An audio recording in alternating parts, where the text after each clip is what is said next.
Hi. ఈరోజైతే సెంటిమెంట్గా కాకుండా ఏదన్నా రియల్ స్టోరీగా మాట్లాడుకుందాము.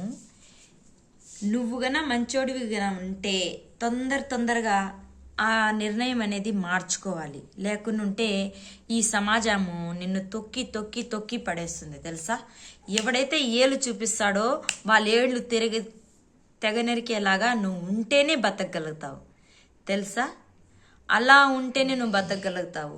న్యాయము పాపము అయ్యో అవన్నీ ఏ పనికిరావు. ముందు కాలము రెడ్డోరుని కన్నా చూస్తే పెద్దవాళ్ళని చూస్తే ధర్మసే స్వామి దండం స్వామి అట్లా స్వామి అంటున్నాము. ఇప్పుడు అలా కాదు. నీ అమ్మ అంటే నీ అబ్బా అంటే నీ అమ్మ అని చెప్పి నువ్వు అనే టైప్లో ఉండాలి. అట్లా ఉంటేనే నీకు సమాజంలో చోటు అనేది ఉంటుంది తెలుసా. ఇప్పుడు నేనే ఉన్నాను సపోజ్, ఎంతో కష్టపడి వీడియోస్ రీల్స్ అవి ఇవి అన్నీ తీస్తున్నాను కదా. ఒక్క లైక్ ఒక్క షేర్ చేస్తే మీ సొమ్మేమన్నా పోతుందా చెప్పండి. అది ఒక మాకు కూడా ఒక ఆనందం అండి. అయ్యో మా వీడియోకి ఇంతమంది సబ్స్క్రైబ్ చేశారు పర్వాలేదు అని రేపు వేరేది చేయడానికి మనసు అనేది ఒప్పుతుంది. ఎవరు సపోర్ట్ చేయనప్పుడు నేనైతే ఏమనుకుంటున్నానంటే లైక్ తీసుకుందాం అనుకుంటాను.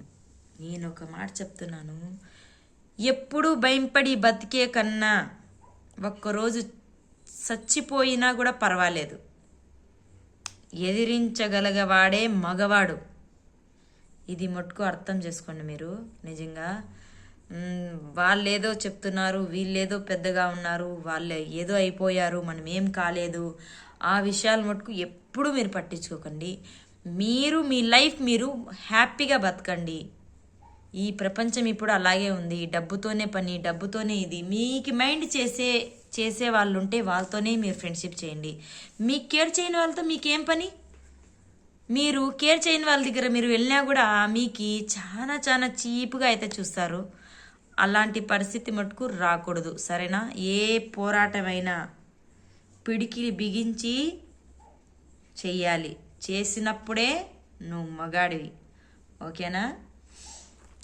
ఇదన్నీ కాక వాళ్ళు చెప్తున్నారు వీళ్ళు అవన్నీ వదిలే. నీ మైండ్ నీకేం చెప్తోంది, నీ మనసు ఏమంటుంది, అదే నీ లక్ష్యం. దాని ప్రకారం నువ్వు నడిచి చూడు.